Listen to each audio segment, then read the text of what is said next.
All right, I believe we are live. Is this working? I hope so. All right, Ronnie, hear me over there? I got you.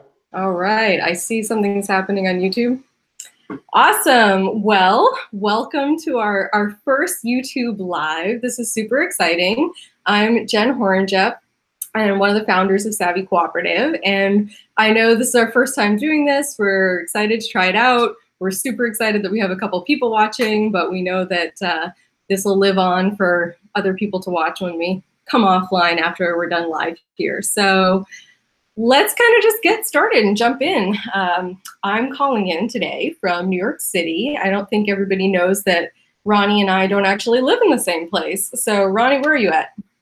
I'm in Gilbert, Arizona. It's about 35 miles outside of Phoenix, Arizona.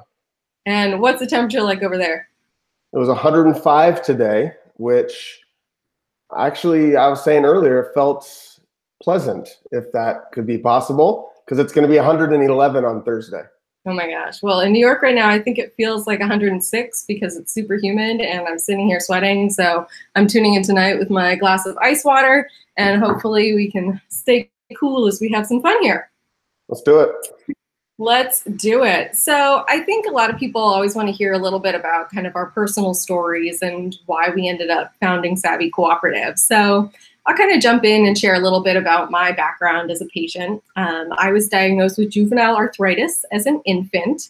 So I actually have never known anything different than just being a patient and kind of going through the healthcare system my whole life. I have multiple rheumatic diseases, which is fun. Kind of got a laundry list that got added over the years. And I had a brain tumor that was removed 5 years ago now and still tumor-free. So I kind of have been on that patient side for a very long time. And it was because of that that I was personally motivated to get into the healthcare system.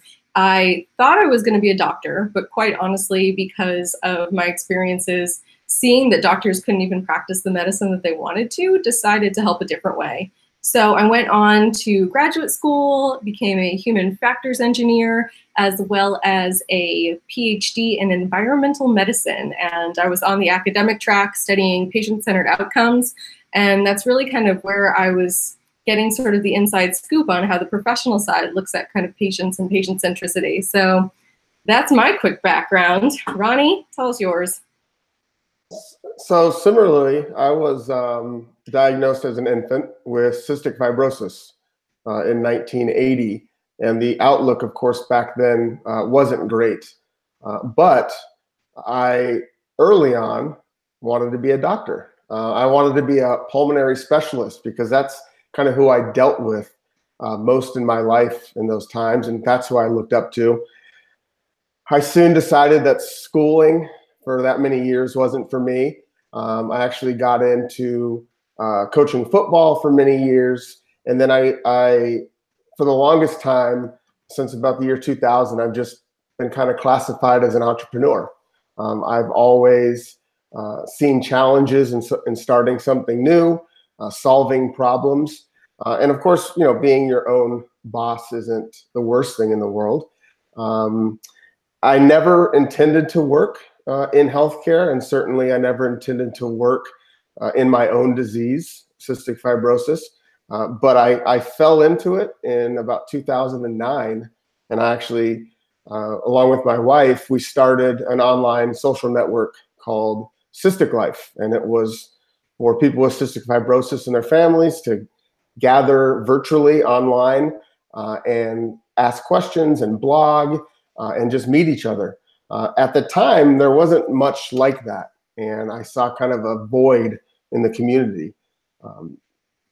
And even more so, what I saw was no place to really get hope or positive reinforcement of what you were doing and encouragement. And so it was really important for us to keep it positive and to answer in a way that provided hope. And here's what's worked for me, you know, would it work for you? And we really started to grow and got people with CF from all over the world. And as we continued to grow, of course, we saw more and more people outside of the CF community wanting to get to know us for different reasons.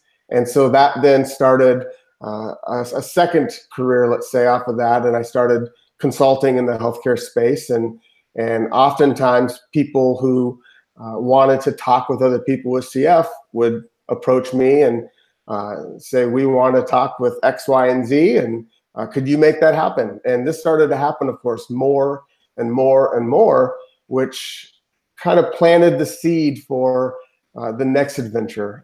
And I think, in fact, you probably saw something similar in your community. Yeah, I mean, that's what I've always worked in the rheumatology, the arthritis community, and I am very open about my condition. So when I kind of went on to the professional side and was working as a researcher and as a consultant, people noted that I was the arthritis patient in the room and said, hey, Jen, will you serve as sort of the patient rep on this project or this committee?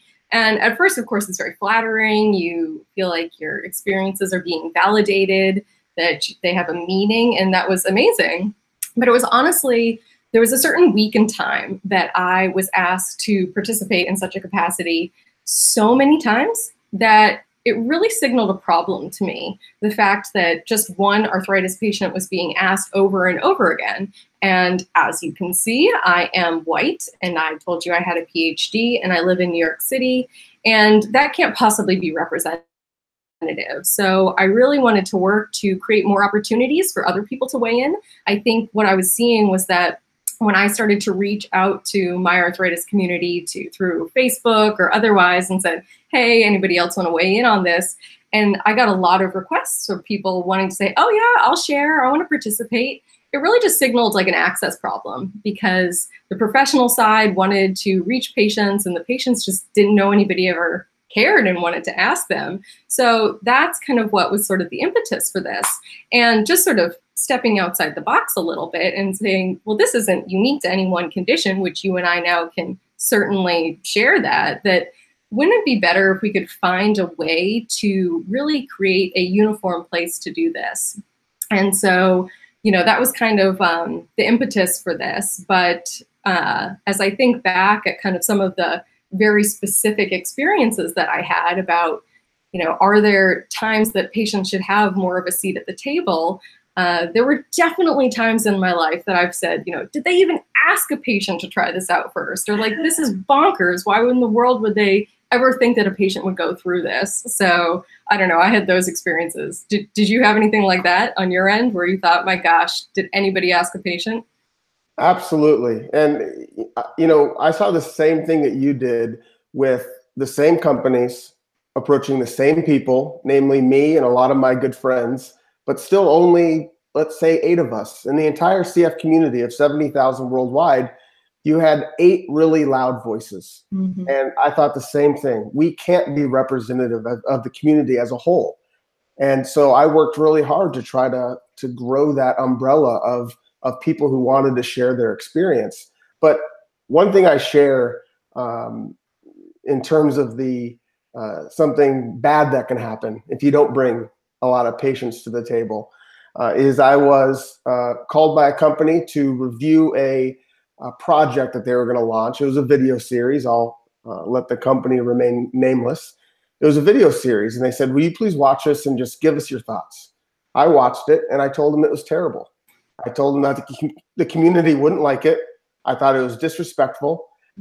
They used an actor who portrayed himself to have CF with the fake cough and the IVs. And I said, there are literally actors with cystic fibrosis. You know, why wouldn't you get somebody like that? And they had a litany of reasons. And I said, well, let me show it to the community. And so you don't think I'm the only one. No, they're on a time crunch. They couldn't do that. And so a couple months go by, and they follow up with an email and they say, hey, we just wanted you to know we released it at the big scientific conference, and it was a huge hit. The doctors loved it. And I said, doctors aren't patients, and their experience isn't our experience. I'm telling you, this isn't going to work. And wouldn't you know it, when they released it, it was a huge flop. Patients felt the same way I did, felt it was disrespectful. And it wasn't an I told you so. It was why did you waste all these resources when these resources could have been directed to something that the community would have accepted, that the community would have benefited from? And those type of examples are what stick with me, and why I wanted to jump headfirst into this.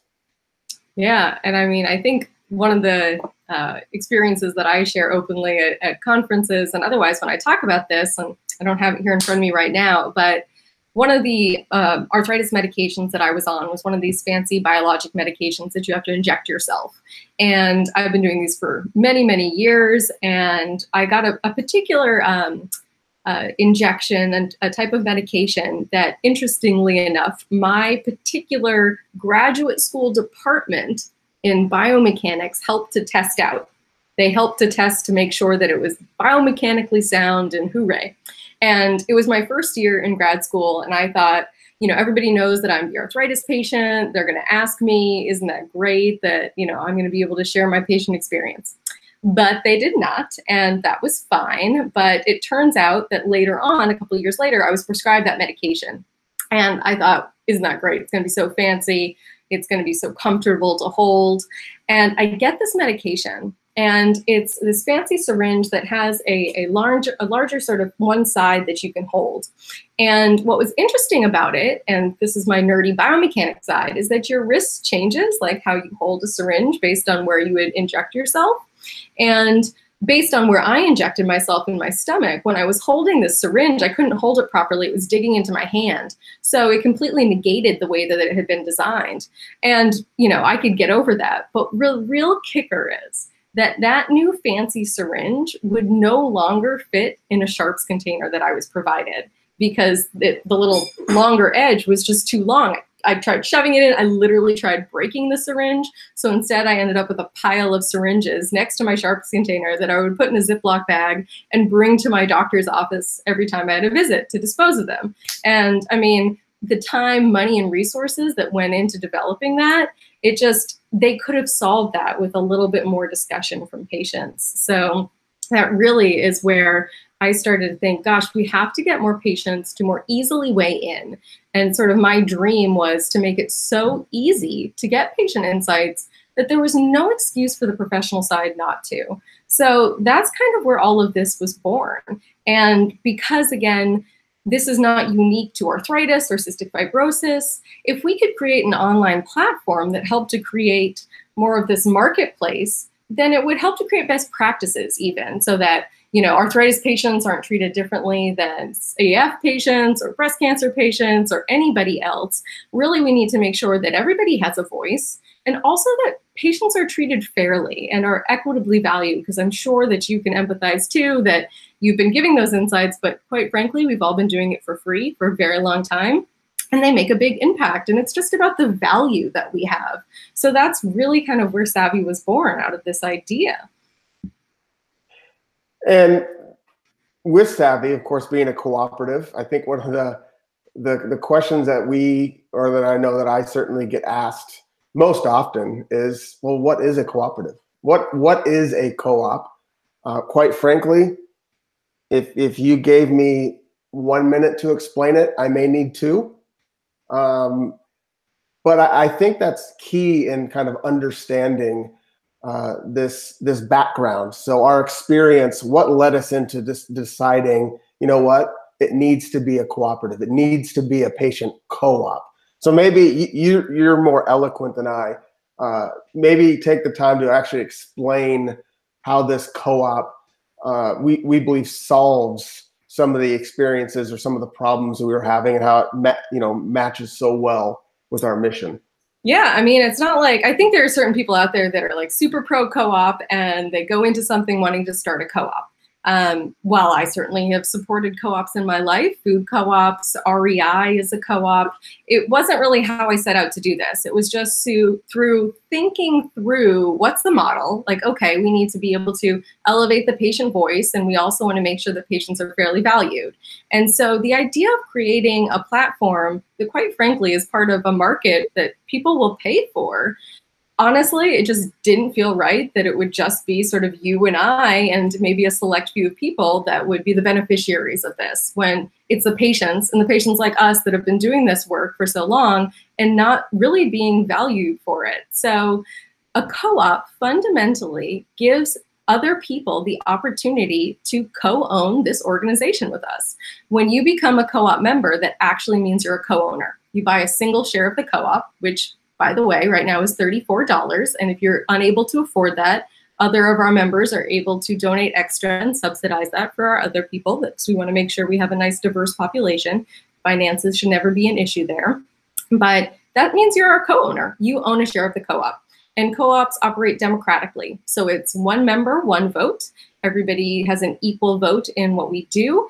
And a co-op is a for-profit organization that gives its profits back to our members. So that means that at the end of the year, our surplus profit above operations actually goes back to our membership based on how active somebody is. And that's really what it's doing, is it's rewarding people for their contributions and saying, we couldn't do this without you. And so this is a way for us to fairly recognize them. So, we really think about, what does Savvy do as a service? Well, we make sure that the patient voice is elevated and that patients are fairly valued when they work with companies.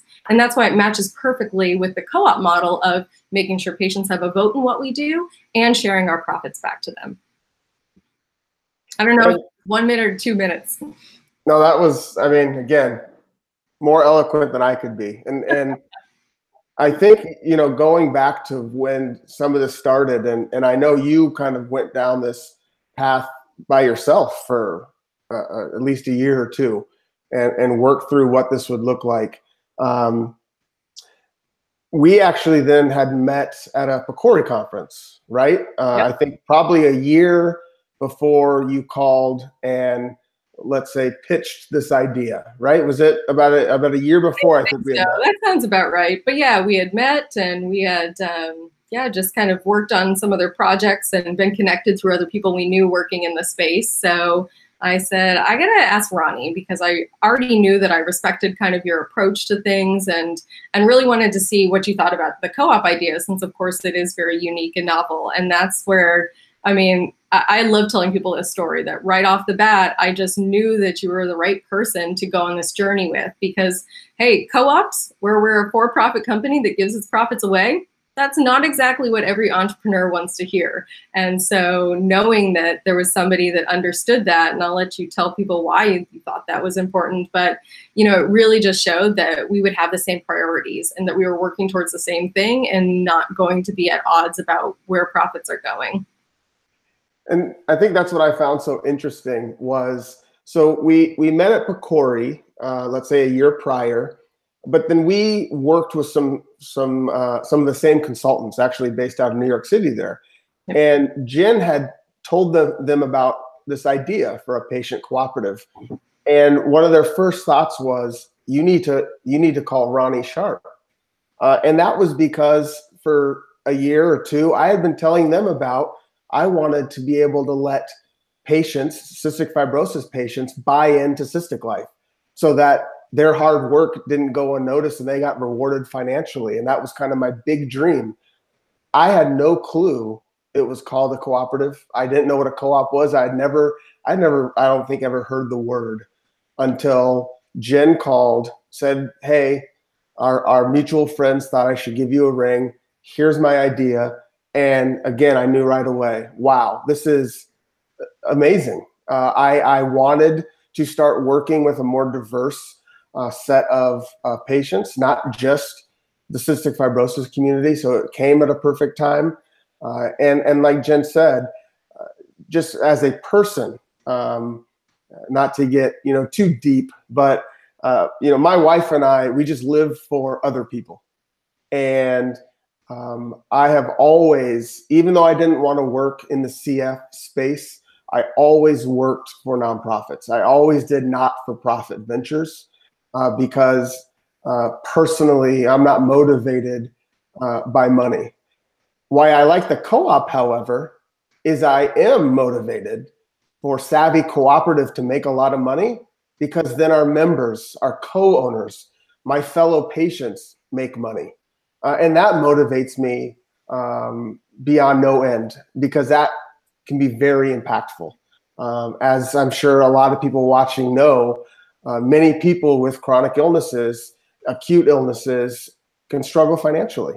And so the fact that we can possibly help with that is it's just an awesome feeling. And of course, there's more than money. Not only having a true share in the company and your voice is heard, and a vote that it's the same vote that I get, it holds the same weight.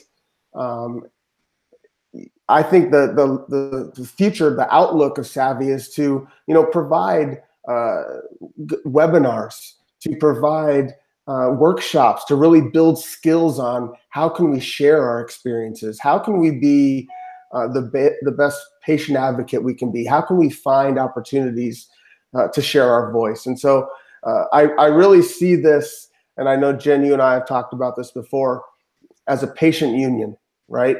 So anytime we make a decision, we think, okay, is this best for the union? And our union happens to be full of patients. Yeah, I know. We love that sort of idea. And Ronnie's always great about that. And you might not be able to tell from this video, but Ronnie and I complement each other very, very well. And I come up with lots of ideas, and Ronnie comes and brings me back down to help figure out how to actualize it, and always says, what is best for the co-op and what is best for our members? And that's really kind of our barometer to make sure that we're going in the right direction. But, you talk about the different things we're trying to offer. We want to bring more value to our members. People aren't required to become members, but if they do, we want them to understand that we want to provide for them in a different way than somebody who's just using an account for free, which they're welcome to do. But our members, they're really kind of joining us on this journey. So we're doing that. But I mean, honestly, I think we should be honest with those folks that we're talking to here today and who are going to watch this later. The co-op is not the easiest model. It's a challenge, and we've committed to it. And even last year, we had some wonderful fellows working with us that said, "Are you sure you want to do a co-op?" Because we do face a little bit of a different challenge around very different things. So, I mean, Ronnie, I don't know what you think or what you've heard, but what do you think some of the biggest challenges that we should tell people about kind of this co-op model is? Well, you mentioned some summer, interns or some people that helped us out and kind of challenged the idea of a co-op. I mean, I think you can be very frank in that you've had investors say, right? Oh, I'd invest if you weren't a co-op. Most investors are seeking a certain return on their money. And that doesn't happen with a cooperative because we can't put investors first. It's literally in the bylaws. Our members come first. Our members get to reap the rewards before investors. And so I just think that's probably been one of the biggest challenges because as anybody who's been part of a startup knows, at some point you need money. You need funding to do all these great things that you want to do. And so while we're trying to educate our members and the public about co-ownership and about cooperatives, we're always in the background. And when I say we, I mean mostly Jen. Jen is hustling and she's trying to get funding. She's trying to get support so we can keep this going for as long as we can. And more importantly, do some of these things that we believe will have the most impact. And what's great is our members would get to vote on that. So just because we feel it has the most impact, we have to hear that from our members as well. So again, I love how that always holds us accountable. And even though I think a lot of people from the outside looking in, I know that I've had friends that have assumed we got funding, that assume we're a fully funded operational business. I think it surprises a lot of people that we're not. Yes, I would wholeheartedly agree. We are out here hustling. And I wanted to kind of go back to the funding bit too, because that's what I learned all of this, and I've had to learn all of it because, again, I'm an academic by training. I did not have a business degree going into this. And so you don't really stop and think about some of these things. I didn't on kind of when you just, are operating day to day, going on your Amazon account, clicking on Facebook.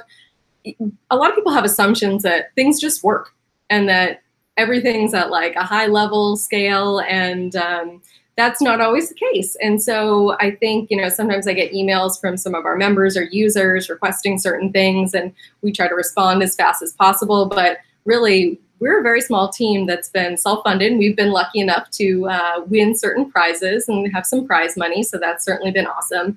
But co-ops are a little bit of a different beast because we are not a nonprofit. We can't take on tax-deductible donations, so that's something a little bit different when people assume that maybe we're that type of patient organization, so we don't take any donations like that. And additionally, the way that investors typically look at making investments and what that return looks like is that they want to put in an amount of money and be able to make big hockey sticks returns, as they call it. So their investments will go up, up, up, up, up. And while we can give investors returns, so they certainly can make their money back and then some, as it comes to a co-op, it really is meant to then benefit our members. And so it's not meant to just make a few people very wealthy. So we do have to look at balancing the different needs that we have, and that we are required to also return money to our co-op members. So it's a little bit of a challenge. And I think one of our other big challenges is educating people on the co-op. Because like you said, you didn't know what a co-op was. I wasn't somebody that was, ingrained in the co-op world. And applying the co-op model to a tech platform is also something that's very new, and it's a movement called platform cooperativism. And there's a lot of amazing people in this space that are trying to make the users of these platforms that we use day to day, like an Uber or an Airbnb or Twitter, they're trying to make them used by their owners or owned by their users. And that's really what we're trying to do. So it's hard. It's hard to explain in one little quick sentence that what we do and that we're a co-op. So we're still working with our members to try to make sure that people understand what the heck we're talking about.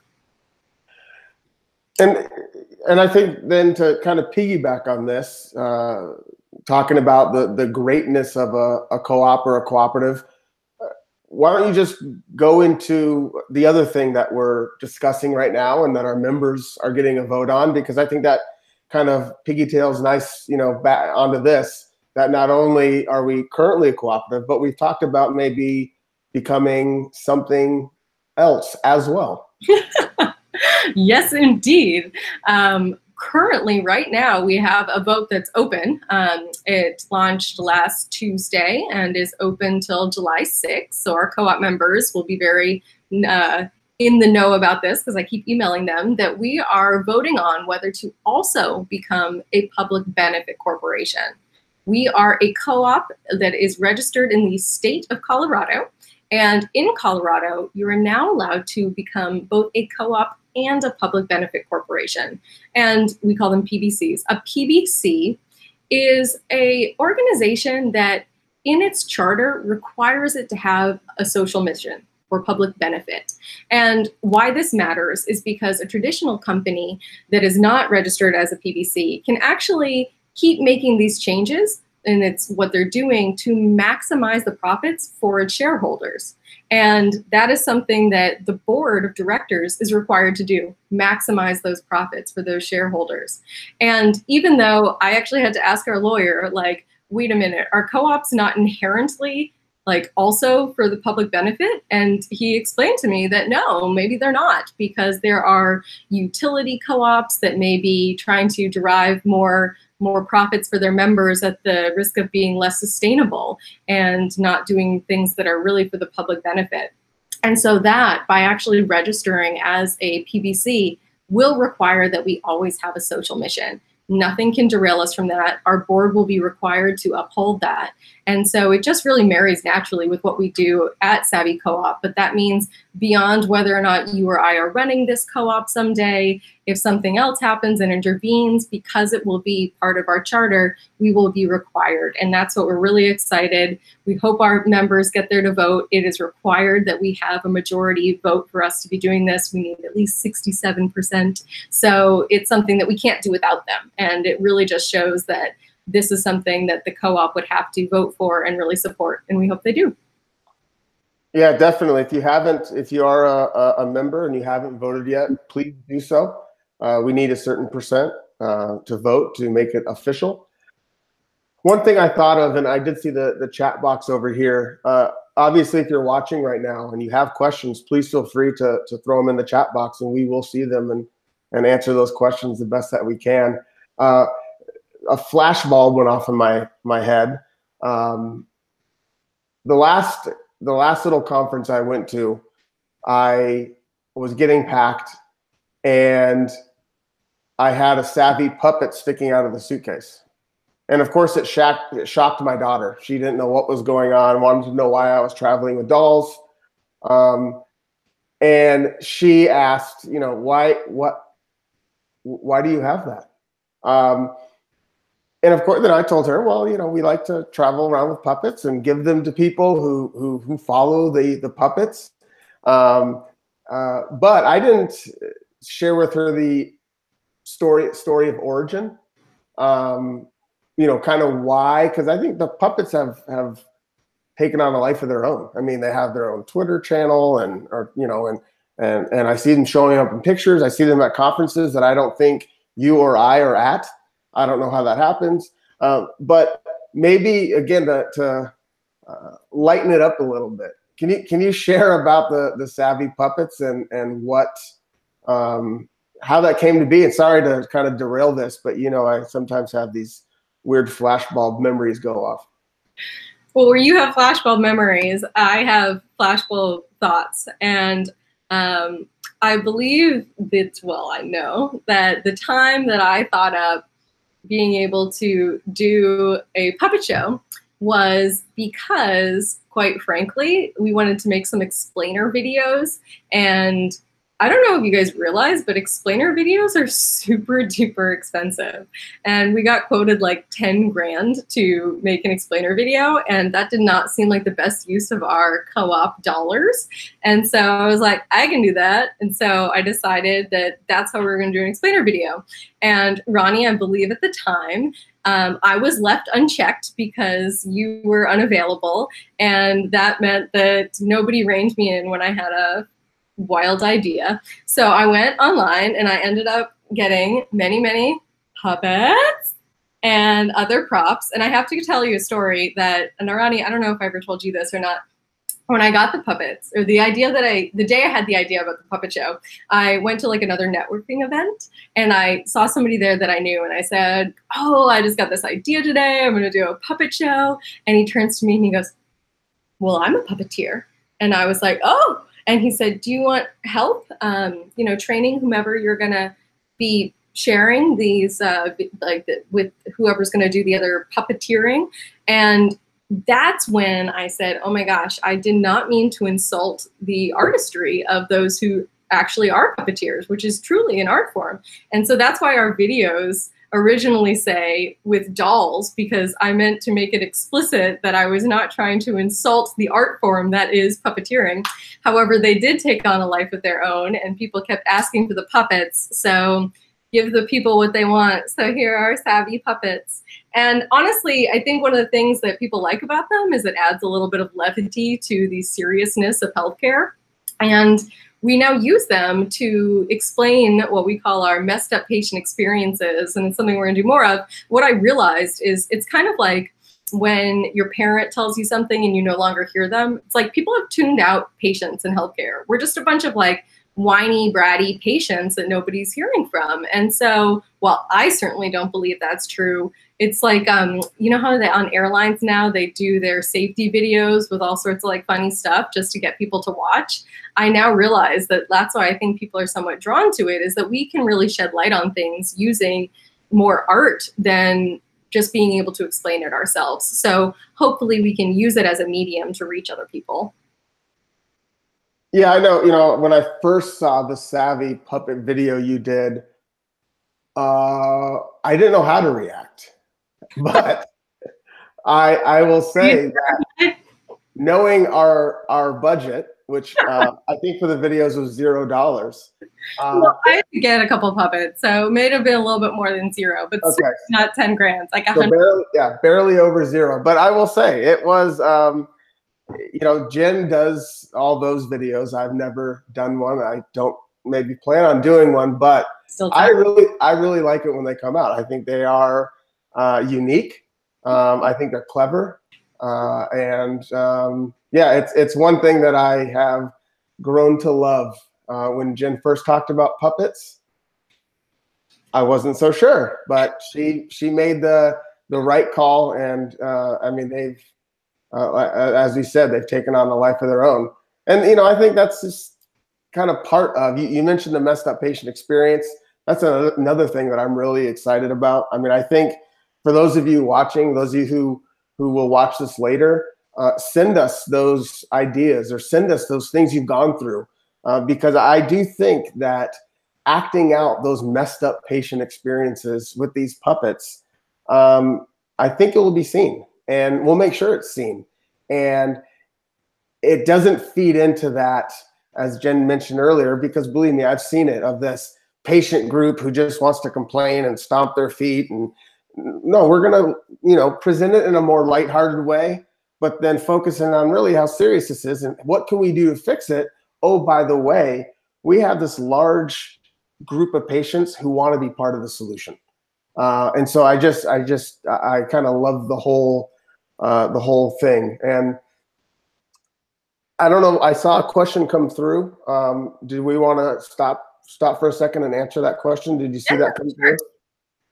It asked about how many members we have right now. Yeah. So again, people are not required to become members. So that's something different that anybody can create a user account for free, but we have about 300 members currently. So we have a lot of owners, and that's really, really cool. And we want a lot more of them. So if you're somebody who's considering whether or not to do it, just know that many of your friends have already taken the plunge, and we acknowledge that it's hard to always be the first person. There's not people that are always wanting to be sort of those testers and early adopters, and we thank our members.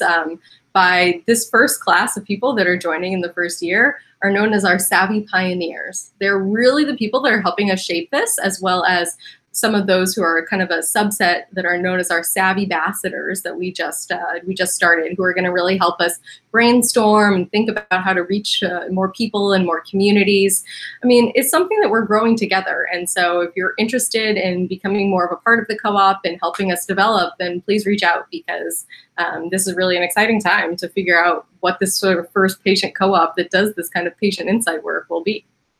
Right, and that's just it, right? We're always thinking of ways, what can we do to let our co-owners thrive? What can we do to get them to really get in the trenches with us and earn points and kind of build up their, what they can ultimately get out of Savvy, apart from the experience and apart from sharing their experience with others.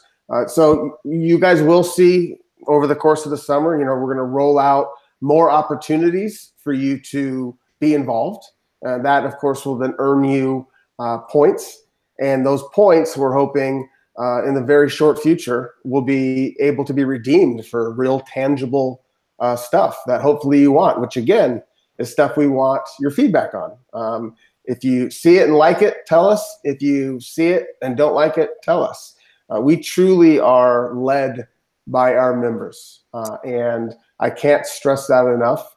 And if enough of our members kind of give us the same feedback of, we think you guys should go in this direction, then that's not something we brush aside. It's something that we take very, very seriously, and we talk to other members about. And then if it gets enough of this traction, right, we do a vote and we decide as an organization, where do you guys want to go? And so that's just kind of where we are right now. I think we has some good traction in the last year with getting a lot of gigs on the platform. But we have a lot of other stuff coming up, like Savvypedia. I don't know if you wanted to give a little insight into that. Ooh, spoiler alert. Well, this is live right now. So for those of you that are watching, you will learn tomorrow in your newsletter that we are launching a new feature that we're really excited about, a new initiative that we hope will give more people a voice into sharing what their patient experiences are like, because we know that gigs can be limited. There's only a certain amount of people that can engage per gig. So we wanted to give more opportunities. And what Savvypedia is we're trying to create a curated place for health conditions that acts kind of like a Wikipedia, but instead of Googling out a certain condition and finding WebMD and seeing what those clinical symptoms are, this would really help explain a certain condition by the patient experience. So all those things that nobody talks about either mental health or challenges at work or with relationships or with friends, all of this stuff, we want to help put that forward so people can more easily find it rather than, burying it in a chat room where people talk about it. We want it to be easy for somebody to find, be it somebody who's newly diagnosed, if you start dating somebody with that condition, if you're a researcher in that condition, if you're developing a new app for that condition. We really just want to bring that to the forefront so patients are being heard. And so we're really excited. We're going to be starting this off in chronic pain. We had some awesome members kind of give it the first go, so they've been able to help sort of shape that for us. And then we leave it up to the rest of the community to really take it and run. And we will continue to roll out more conditions and really give people a voice so that we can really help professionals in the industry know what patients go through. So we're just trying to accelerate this process so we don't have to keep going through all this nonsense of forgetting that patients are real human beings that have personal experiences that matter.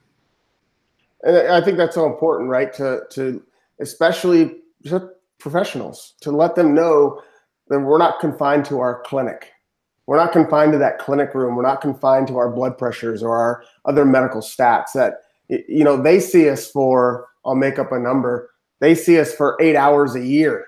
They see us for maybe 8 hours a month. Who knows? But we have a life outside of this, and a very active one.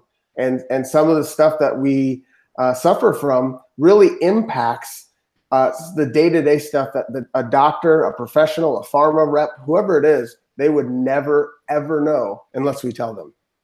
And I think, too, to really bring up the fact that this isn't unique to any one specific condition either. A lot of us have comorbidities, which means we have multiple conditions or things that happen to us outside of what might be written down on our chart. And so to be able to give people a space to really talk about that, and that somebody in one community can weigh in that they might not have articulated before, they may not have identified because they kind of were staying in their lane with a certain condition. So I think by having sort of this commingling of all these different conditions and people who consider themselves healthy and might not have been able to have a platform to talk about maybe what they have seen a relative go through, or a child or a parent or anybody else. We really just want to help bring people together and unite around the fact that you're not alone, that these conditions matter. And by sharing those experiences, we can really, give people a sense of purpose, that even though if they were diagnosed later in life, I think Ronnie, you and I, we were diagnosed as kids, we don't know any better, but it can be a really earth-shattering experience when you get a diagnosis late in life and you've had a normal life up until then. Maybe you can't work anymore, maybe it impacts your relationships, things like this. And we're letting people know that, yeah, that sucks, and we understand, and we're here for you. And we want you to also know that those new experiences also matter and have value. And hopefully that can really give people meaning, because, hey, not everybody's going to start a startup. Not everybody's going to start a patient organization, but they still should be able to know that their experiences matter. And we hope that we can provide a platform where patients know that. Absolutely. And I mean, I couldn't agree more. Is there any, I see we're coming up on 45 minutes here. Is there anything else that you'd want to announce before we do a little rapid fire question, or if we get any questions from anybody viewing? Is there anything else you'd like to share? I mean, I think this is just really exciting that we're going to start to do these. We hope that other people will help give us ideas for more things to talk about. We want more people to weigh in, because as a co-op, we don't want it to just be the two of us coming up with everything and really trying to get people to come inside and give us more ideas and help us grow. So I think that would be my one big challenge is, if this interests you, if this resonates with you, like, really be a part of this, because that's really what makes us different from other organizations as well, that a co-op is not something that every company out there will take on, that kind of organization. So we have something special here. And I have to say that I actually didn't think that sort of our clients and companies would care. I thought at the end of the day, they would just want a service. But as it turns out, they love the co-op. They love the idea that if they have a choice of where to put their dollars, to a company that takes all the profit for themselves or to a company that gives their profits back to patients, they like the company that gives their profits back to patients. And so the way we're going to be most successful is if we continue to band together and amplify the patient voice. So that's just my challenge to all of us who are part of this co-op and those who are interested, is just like, let's keep going. All right, yeah, absolutely. And so if we don't have any more questions, again, you guys have some more time to submit them. We're watching here live. Why don't we wrap this up with a rapid fire question session? I think that would be good at the end of all of these. Yeah, let's do it. And so first simple one, what do you do when you're not savvy? There's very little time that I am not working on this, but I try to exercise. I take a lot of my meetings while walking or biking. So if you hear me breathing heavily, if I'm ever talking to you, give me some credit. I'm trying to exercise, but that's honestly what I do a lot of. I try to also stay up on the news in my free time, and occasionally my husband Keegan and I will go catch a movie. So that's really kind of what my life looks like now. How about you? What do you do? So, you know, again, I give credit where credit's due. Jen, she's the heart of Savvy in terms of pushing us forward and putting in all the time. You know, I just so happened when Savvy came along and came as an opportunity, right around that time, I started having more and more health issues that started holding me back a little bit. But what I would say I do when I'm not savvy, and Jen knows this well, I am family through and through. I have a beautiful wife, three small children, 6, 2, and 6 months old, and they are my absolute life. They are the reason why I'm so happy and why I do anything that I do. So they absolutely come first each and every day. And that's if I'm not with my family, I'm working. If I'm not working, I'm with my family. That's tried and true. Question from you. Here's one that we asked our Savvy ambassadors. What's your superpower? I would say patience. And I think my wife would agree. I'm a very patient person. And I'm always telling my daughter, who's 6, I'm always telling her, patience is bitter, but its fruit is sweet. And I see more and more people struggle with patience, especially in the society of everything happens kind of right away now. Everything's at our fingertips. I'm still a very patient person, sometimes maybe to a fault. And sometimes it definitely helps that my wife is willing to go a little quicker. We joke that maybe nothing would get done if we were on my time schedule, but very patient. What about you? What's your superpower? I think I'm a dreamer. And I think sometimes now, as you talk about, you know, with the constant technology that we have, I still daydream and try to think up things beyond what we might currently see. I mean, that might be a puppet show, but it might be something else. And I try to give myself space either through exercising. My best ideas come when I'm on my bicycle. I tell you, I can't write them down fast enough, so sometimes I'll be dictating as I'm riding. But yeah, I think just trying to dream big and think outside the box. And Ronnie does a great job being patient with me when I say, I've got this new idea, and helps to really bring me in and, you know, figure out, okay, how do we actually do that? So I think that's my superpower, is thinking outside the box. I agree with that. And real quick, we have another question. How many Savvy ambassadors are there? I'm not sure I'm going to answer that yet, because we're still waiting for everybody to commit back to us. We haven't heard everybody's response, but we do want to mention that July is Get to know Savvy month. So all month long, we're going to kind of be reintroducing ourselves starting tonight, because we launched a year ago. And there are a lot of people who are now coming to us and trying to learn about Savvy. And now that we have a little bit more momentum, we wanted to just pause and say, this is who we are. And so part of that is going to be reviewing, what are our core values that are literally in our bylaws, and introduce people to those, make sure they're on board with that, and also be introducing us and our team, as well as our Savvy ambassadors. So you're going to meet them throughout the month. We're going to ask them to share a little bit about themselves, which we'll put on social media. So you'll get to meet all of them then.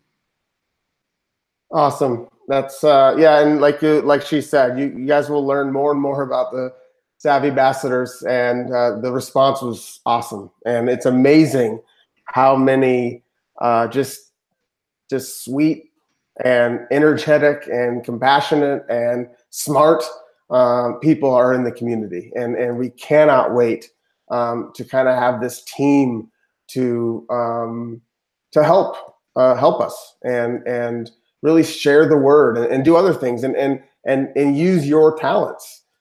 Jen has her talents, I have my talents, and you have your talents, and we want to know what those are.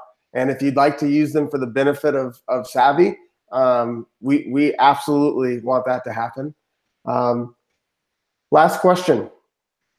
What is one thing you try to do every day, no matter what? Okay, this is going to be funny, but it only counts when I'm home, which is not a lot because I do travel most of the year at conferences. But I don't have human children yet, but I have 3 cat children, and they actually require a certain level of snuggles. So every morning I make a point to make sure all my cats get snuggled. And it might be while I'm like checking Twitter and answering my first emails, but I do try to take that moment because it's something that like is important to me. I know being attached to an animal can seem silly to some, but it kind of, it's just something that grounds me outside of, again, things like exercise, which I don't do enough of these days. But that's kind of what I do. I used to meditate every day, and unfortunately certain things have gone by the wayside. So I got to do that again too. And practice gratitude. I do that. I make sure that I am always really mindful of the impact people have. And I do want to also share something when you talk about like our members. I don't think people realize that the day we launched our membership and the day that people then started co-owning the organization with us was an incredible experience for me. Like, it sounds so much cheesy, but I like cried the first time that I saw those other memberships come in. And I know our third member is here watching with us too. And like, those people are what make this happen. And I don't know that everybody would be excited about other people starting to own their company, but I was so grateful that other people supported our mission. And so I just want to put that out there, that like, we need to be grateful for the people that are in our lives and are helping us to do the things that we're trying to do, because none of us can do it alone. And I really think that we need to throw that thanks where thanks is due. Absolutely. And what about you? Close us out. All right. Yeah, so, again, we didn't talk about these before this. We knew what the questions would be, but we didn't talk about our answers. So as Jen said, I have human children, and three young ones, as I mentioned before. And it's very important to me to do really these 3 things that came to me right away. I make sure I tell my wife and each of my children I love them every day. I make sure I spend one-on-one time with each one of them every day.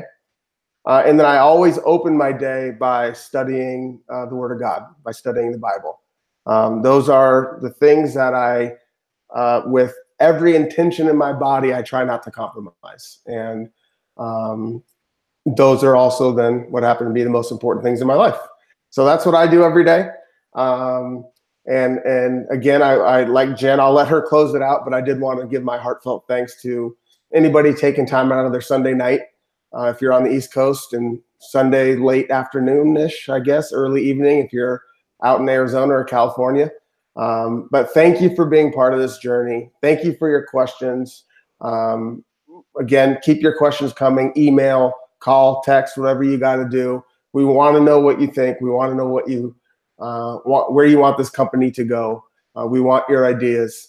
So never hesitate to reach out. And thank you again for being here. Jen, you want to close us out? Yeah, and I think I want to thank everybody too for their patience. When it comes back to the fact that we are still a very new organization and people are probably very used to things just working, I think, thank you for bearing with us when things don't always seem to work as you might hope that they would, bearing with us when things happen and we can't be, as immediate in our responses. I think it takes a lot for people to get behind an organization that doesn't run like Amazon, and just everybody's passion around this. We're not really that unique, Ronnie. Hate to throw that your way, but there are so many people that are passionate about making this happen, and we couldn't do it without them. And I think that's one of the reasons that really drives me to make sure that Savvy goes forward, is that what we're doing right now about trying to make sure that patients have a voice and connecting them with industry, this is going to happen. And somebody else could take this in a way that didn't actually value the patients. And I think that that is what gets me up in the morning, and that's what makes me want to see this through, is that I want to make sure we can make our co-op work. I want to make sure that these patients are protected. They know that we have their best interests at heart, that we can't change to do something without their approval. Really, I'm not sure that other organizations might take the same framework to do so. So I'm pouring my heart and soul into it, as I know you are, while we're balancing all these other things in our lives, just to make sure that the patient voice is not only heard, but it's respected. And so I think, I just got to say my thank you to everybody who's still seeing that vision with us and making this happen. And thank you for helping us kick off our new Savvy Sundays. We'll see where this goes, and we're going to be doing lots of fun, exciting interviews. Again, over the course of July, we're going to do more kind of get to know Savvy type of interviews, but then we'll be looking to be interviewing other experts and doctors and entrepreneurs and our members. So if you have ideas for people you want to hear from, please don't hesitate. Always, you can reach us hello@savvy.coop, and we will just, continue to grow together. So with that, Ronnie, I'll let you say the final goodbye, and we'll wait from our puppets. But thank you, everybody. Woo! Thank you, guys. Really appreciate you being here, and I hope to hear from you soon. All right. Good night, everybody.